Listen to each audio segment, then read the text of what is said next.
Be not afraid, be not afraid.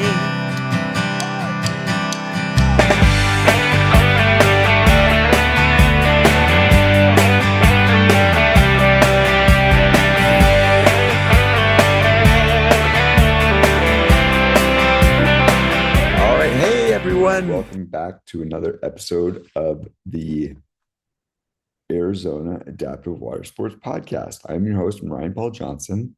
We are so thankful that you're here, that you stopped by again to watch another episode. In this episode, I'm talking to Jo, the Executive Director of the Arizona Adaptive Water Sports. Me and her were at an education conference with Move United this past week. So we talk about that. We talk about our events coming up and, some of the stuff that we're excited about for the future of Arizona Adaptive Water Sports. If you came back, I'm guessing you're interested in us, and we are so thankful to have you. If you would like more information about volunteering or just more information about what we do, please check out our website. It's ArizonaAdaptiveWaterSports.org. We'll put a link in the video description as well. But I don't think I'm happy you're here. Please subscribe to our channel.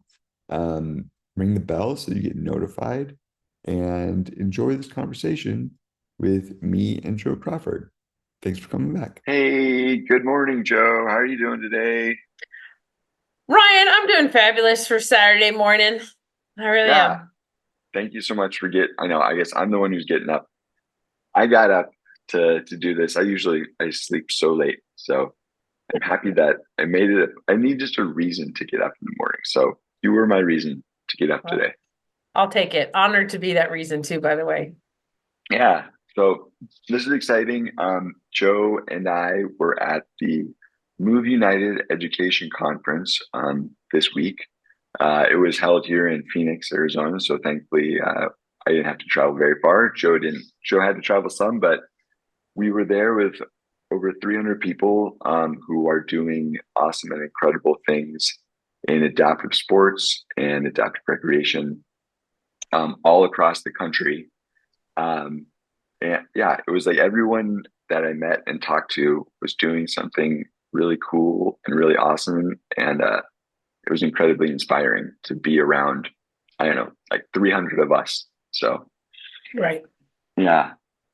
So what was Jo, do you have, what was your favorite thing? Was there a favorite thing?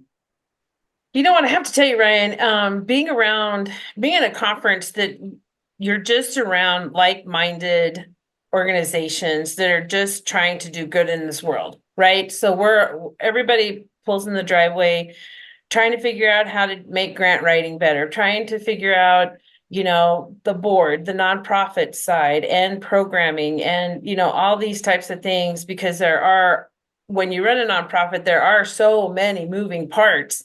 And it was just encouraging to hear what other people had to say, what they've done around the country, where they're at, where they want to go, and really listening. They had some of the top speakers.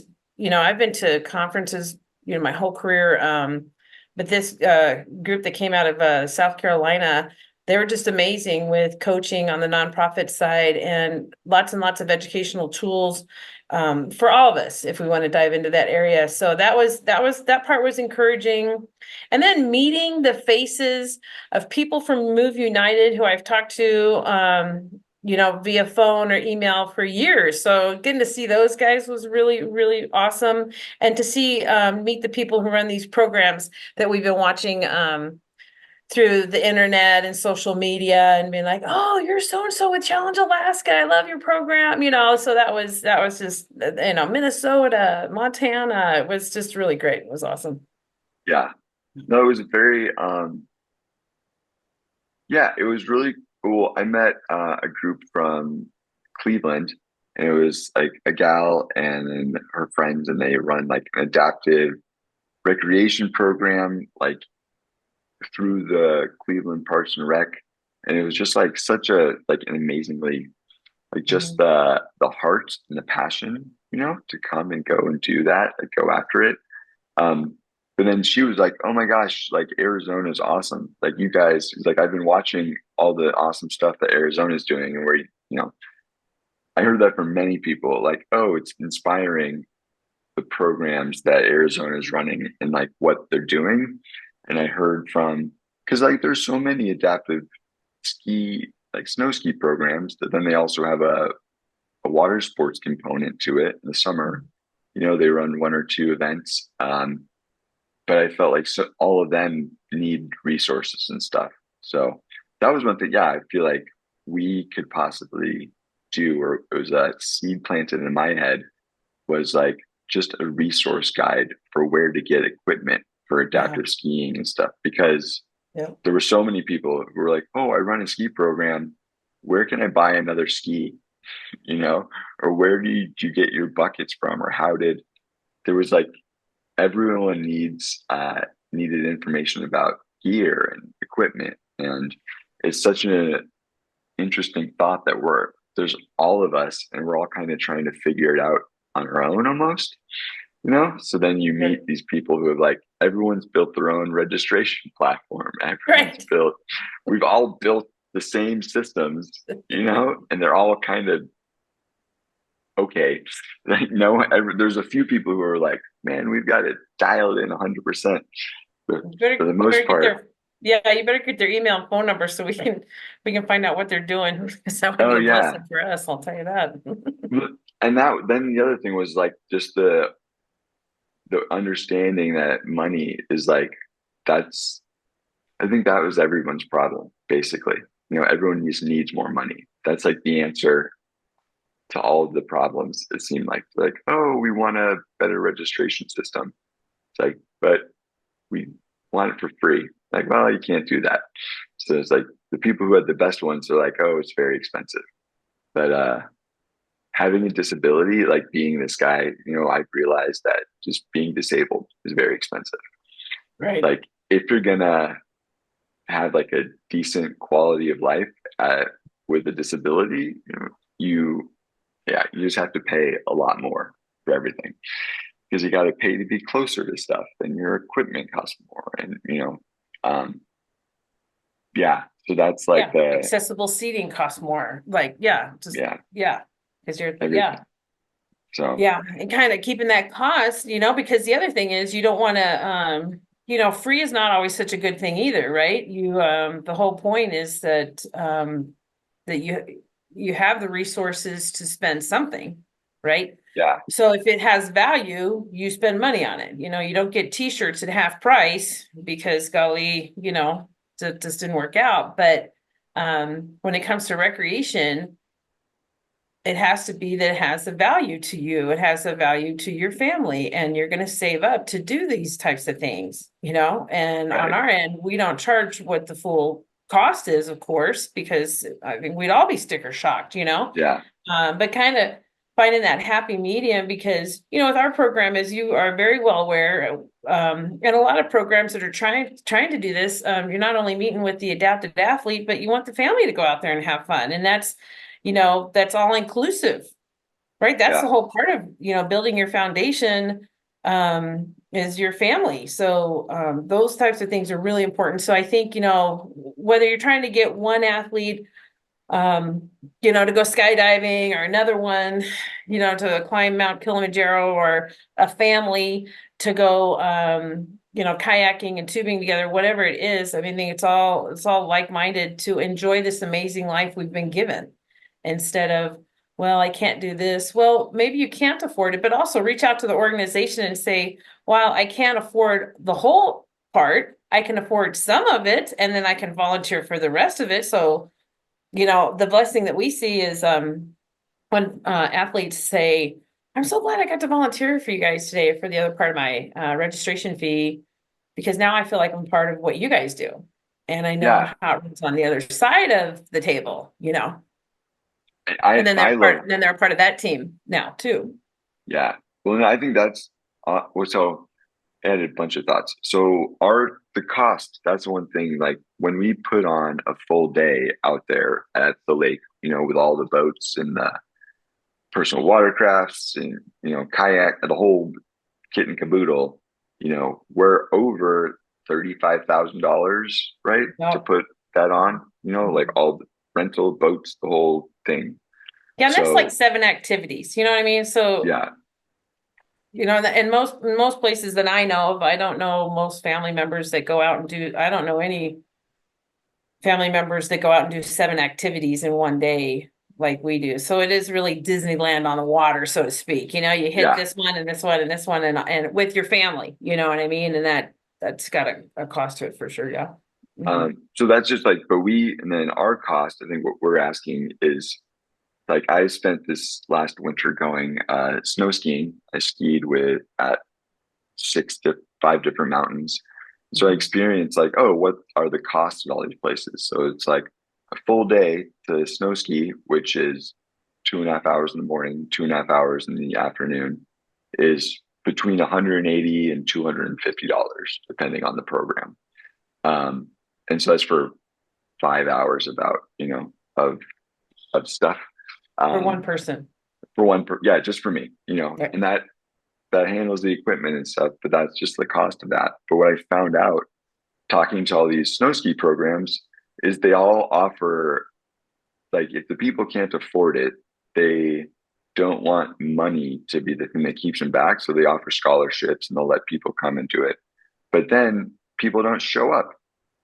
Like, it's like there's no, they didn't pay anything. So it's not Right. costing them anything to blow it off. Right. But the organization has, they've worked really hard to make that person's day come together. They've got 2 or 3 volunteers, and they've programmed. Yeah. And it's like so much work goes into getting the right volunteers, the right gear, the right stuff for the person. Mhm. And then the person's like, well, it's not costing me anything to blow it off. So I just don't show up. Yeah. So all these ski programs, that was like their main thing I heard them talking to each other about, was like, how do we get people to show up, or how do we get them to cancel 4 days ahead so that we don't have all the volunteers and everyone here Mhm. for a person who's not going to show up while there's someone on a wait list who could come. Yep. That was a huge So issue we used to have way back in the day. And because anyway, so that was a lesson learned that we had a long time ago. So then moving forward, we just said there were not going to be any more full scholarships. You had to have some skin in the game. Like you said, you got 4 people sitting there waiting to get one skier on the, doing what at whatever level. Well, they just left their family. Maybe they clocked out early from work. Maybe they moved their schedule around from work and are juggling all these things. And to be quite honest, it's a very rude and inconsiderate thing to do. And it also makes that population look not so bueno. Not so bueno. yeah, So you need to be respectful of people's time and their resources. And I think there's also like maybe a youth to it that you don't really understand how precious time is because it's not yours. And so maybe as when you get older, you're more aware of people's time, you're more aware of how precious resources are. But kind of when you're young, you're like, the whole world revolves around you and you're going to get up at noon, even though you're supposed to be there at 8 o'clock in the morning. And, yeah, you get a couple of passes, but after that, you don't get any, not on this watch, you're not going to get yeah. So, but yeah. Mhm. No, You know I what I think mean? that, Like when you're young, you're okay, but when you're in yeah. your late 20s and early 30s, you really need to start waking up and being Oh, respectful of people's time. yeah. Um, Yeah. I'm always running late. Everything takes me so much longer than I think it's going to take me. But I've also found out recently that's a part of the ADHD, as well as like I just moved so much slower than I imagined I do. Like when you have ADHD, you don't have a good concept of how long time is. Like Mhm. just in general, you always assume you have more time than you do. And then I Right. move at like half the speed as everybody else. So I'm like, always having to be I have to like plan to leave half an hour earlier than I like used to. I just backed everything up. So it's like I have to Right. Well, and be, that's also too, yeah, like as we're all, aging and becoming more self-aware of what our challenges are and our blessings are that, but you're not sitting in bed going, I'm not going to go. oh no, it's always like, You're just I'm like, on I'm my running way. late. I'm coming, but I'm I'm on my running way. late. I'm on my way. Right.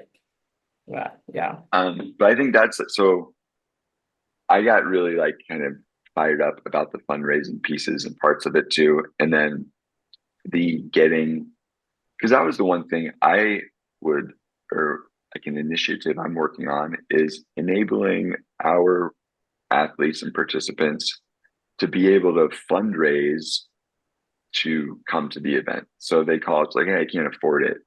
It's like, oh, well, hey, I love that you can volunteer with us. Like these are the ways that you can still come. But Absolutely. I think like giving them skin in the game, like you said, like you're going to come and volunteer. We're going to need you to do whatever in the afternoon, or we're going to need you to do these things. Yep. Or like, okay, here's a platform. So then you can, go to your friends and family and the people who want the best for you, and raise the $125 to be a part of it and join us. And it's enabling. I want to like give ownership of what we're doing to our participants and athletes and their families, because everyone who comes out has such a great time. Everyone loves it. People go away. We just hear so much good from everybody about what an amazing, life-changing experience they had. It's such a great day. And then people will be like, oh, how do we get involved? What can we do? And on our end, I'm kind of always like, I don't know. There's so much to do that I So almost much. I don't know how to like ask for help properly. But yeah, that conference kind of gave us like, oh, okay, well, everyone can launch a little fundraiser. And if I make that easy, if we just like, here's the platform, here's how you do it, we coach you on it, I think we could have like I think we can have a very good community fundraising campaign going for our athletes and participants. So, I think it's a great idea, Ryan. I really do, because, we all want to be involved in, making our future and our enjoyment, all those types of things. We want to take some sort of control in that, right? And it might be anything from like, hey, for every hour or two that I volunteer, will you guys spot me for an hour or two on the water, for, that kind of thing. So those are just really great ideas to finally start having some dialogue about. And because the story of handicap, where it came from. Are you familiar with where oh it no, came? tell me the story. Yeah. So it used to be that, if you had a disability, they would sit at the um, cities and towns, and they would have their hats out, and you would just put money in the hat. And then that's how they could barely live. Well, we're kind of past, we're pretty much past that, the days of just giving. When you can do so much to work for it. Like we all have it intrinsically, we're all made intrinsically to work, all of us. Now that work could be writing, that work could be encouraging, that work could be promoting, it can be anything, right? There's just so many ways to work that internally you have an intrinsic reward that you are a part of building something at whatever level it might be. So every human being on this planet is built with the want to work, whatever that definition may be to that person.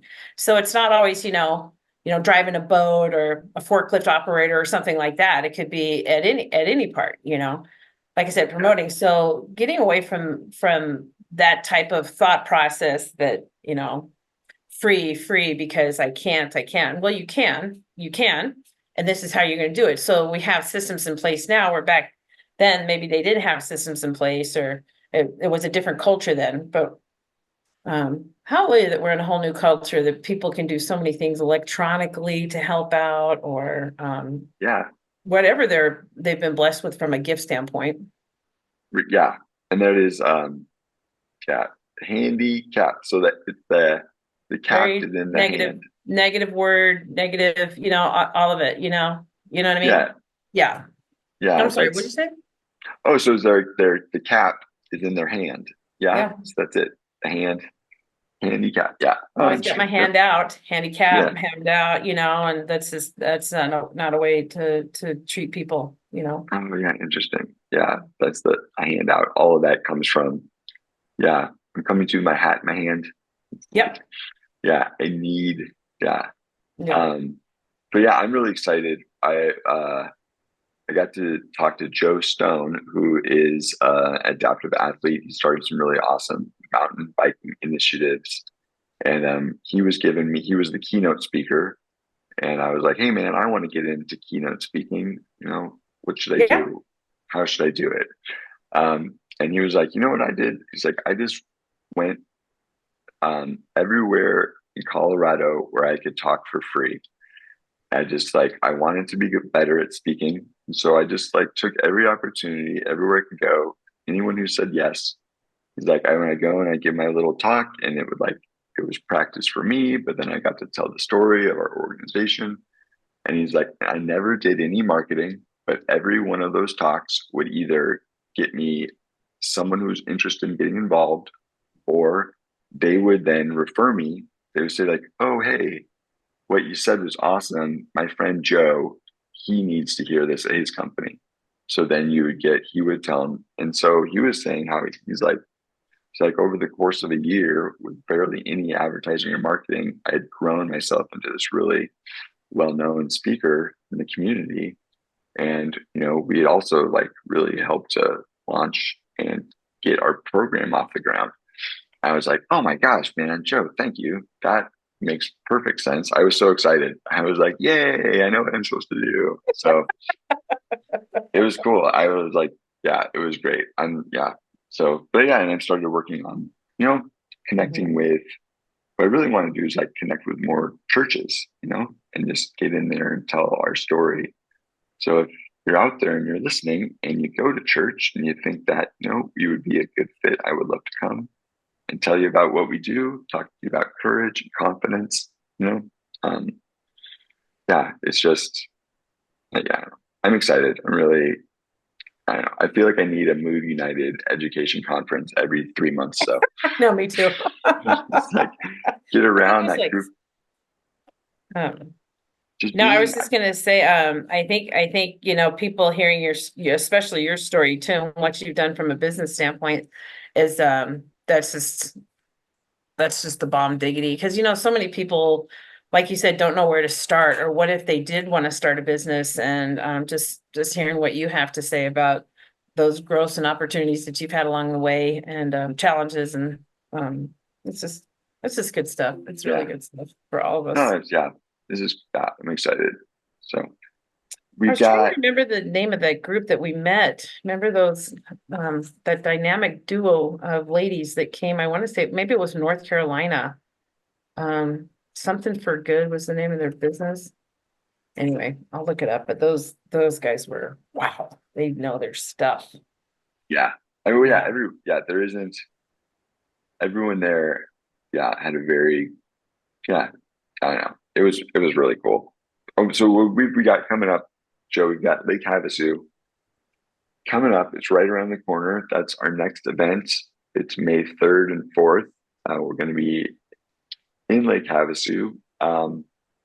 What programs, what are we going to have for people out there? I know we're doing kayaking and water skiing.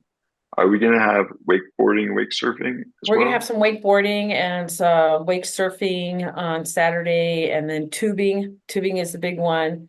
We've got a pretty good sized group leaving Phoenix with the Arizona Spinal Cord Injury Association with their vans heading out to Lake Havasu, which they wouldn't have been able to do had we not received the grant from the Christopher Reeves Foundation. So that's a huge deal. So when we apply for all these grants to get this stuff, it helps offset the cost of registration, and then someplace to stay if that's needs to happen, and then transportation, because a lot of people are like, I don't drive, but I'd love to go to Lake Havasu. Well, this is the time to go. And so so that's what we're doing Friday and Saturday. We're going to be out at Crazy Horse Campground.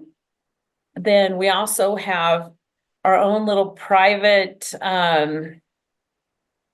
Guardians, which would be the Lake Havasu Marine Association. So what they do is they help kind of keep our program a lot safer on the water out there at Bartlett. This is their jam. This is what they do.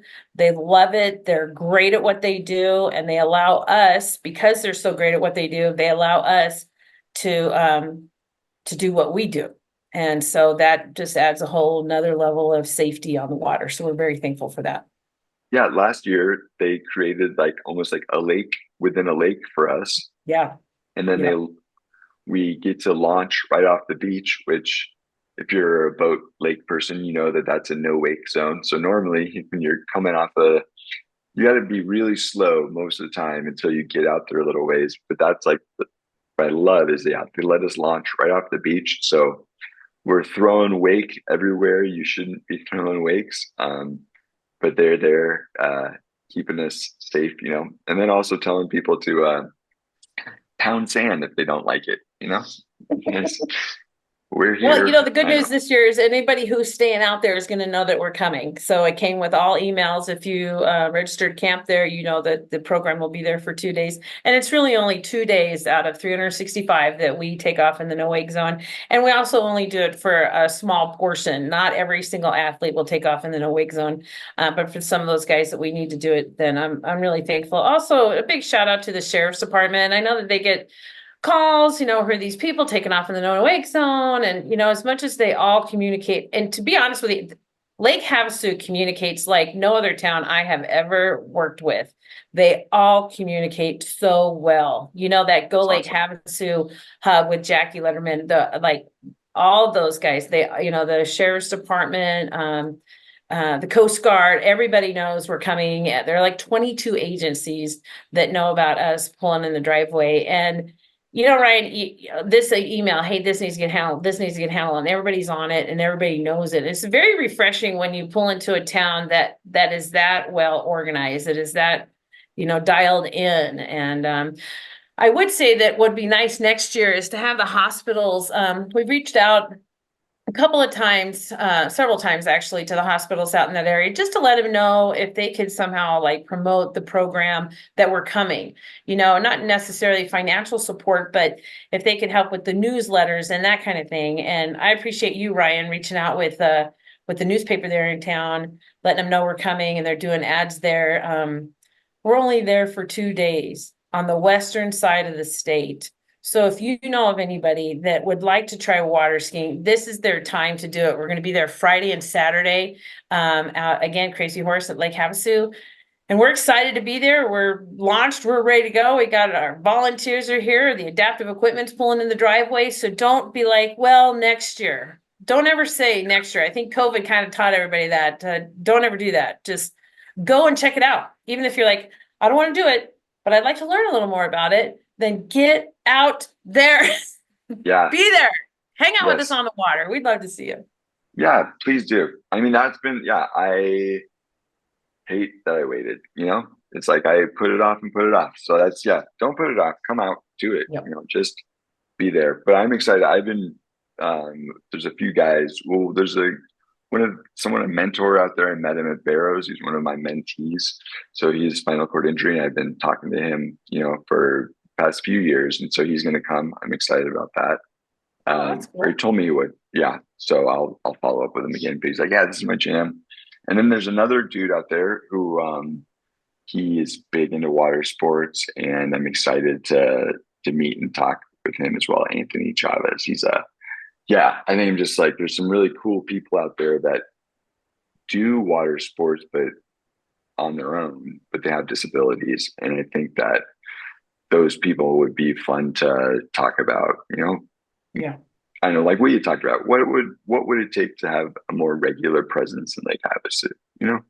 What would a AAWS Lake Havasu look like? I think in the next couple of years we'll probably have one of those going. So I think so too. Yeah, because that town is amazing. I mean, it's so amazing. And then I imagine if you're disabled and you live there, and you can't not see the water. It's like our background, It's like everywhere you go, there's it's the whole Yeah, it's a really, really cool place. If you've never been to Lake Havasu, you should come. My folks are coming actually, Joe. My dad, I was telling him all about it. And he was like, me and mom are gonna come. We're gonna come and see it. Like Really? we've never been to Lake Havasu. And I was like, oh my gosh, yes, please. That'll be so fun. They're like, yeah, we'll just come, we'll get a hotel, we'll hang out. But yeah, it's just they're gonna do it as like a kind of a little vacation. So Oh, I think it's a great idea. You know what's interesting, Ryan, about these in small towns, whether it's Lake Powell or Lake Havasu, people with disabilities, while they can look at the lake and maybe can get on a boat and, get on the water, they can't get in the water until we get there, with the adaptive equipment. And I think I remember our first year at Lake Havasu, Tina. She's the only person that went 3 times in one day. She loved it. She had so much fun, and she hadn't done anything, and COVID and all this and that. And she, had her spinal cord injury, and she called her family, and they all came during their lunch hour to watch her go a second time. So she went a second time, and then I think she wrapped it up one more time in the afternoon.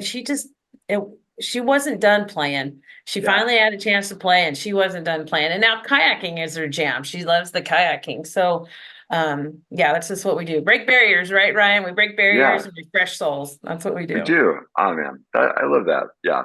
So, well, I'm excited for that. I think this has been a good chat, Joe. I think people will enjoy hearing about this. Get this up on the website pretty soon. So, yeah. Well, thanks for all you do, Joe. Thanks for starting an adaptive water sports program. I'm so happy I could be a part of it. Ryan, I'm so happy. I'm so happy, Ryan. We are so blessed to have you, Ryan. You don't even know, Ryan. You guys don't even know all the behind the scenes stuff Ryan does. You don't even know. You'd be like, oh my gosh, did he do that at 1:00 this morning? He busted this out, and press release here and chats here. So thank you, Ryan. Well, honestly, I just wrote my first grant. I wrote my first grant for the National Association of Realtors. So I'm a real estate agent, a realtor, and they offer the Good Neighbor grant. And so it's asking you, like, quantify all the stuff you've done in the organization. And so I started like doing that, and I was like, oh my gosh, if I don't win this grant, like someone else is amazing. Like I don't know who's doing more than me. This is crazy. Yeah. But it was one of those, like, over the past 6 years, just watching, telling the story of a single day event to then, founding the organization and then growing from, just Maricopa County and then pushing out to all the other areas. It kind of, I know. Yeah. I'm always like pushing for more without really looking back to see where we've been or what we've done or accomplished. So it was it was great. I really actually enjoyed. I loved writing that grant. So it was great. Just like digging into everything that we have done and accomplished, and then taking ownership and saying like, yeah, I was responsible for that. Yeah. So you are. Yeah, made me feel very good. Good. Yeah. That's what life's about too, right? That's what life's about too. Oh yeah. This is I love, this is like something fun to get up to do. I love that. It's just like, I'm so excited to get up to do it. So even if it is at 10 a.m., Joe, even if I'm excited to stay up late. That's what it is. I'm not the get up person. I'm excited to stay up to 3 a.m.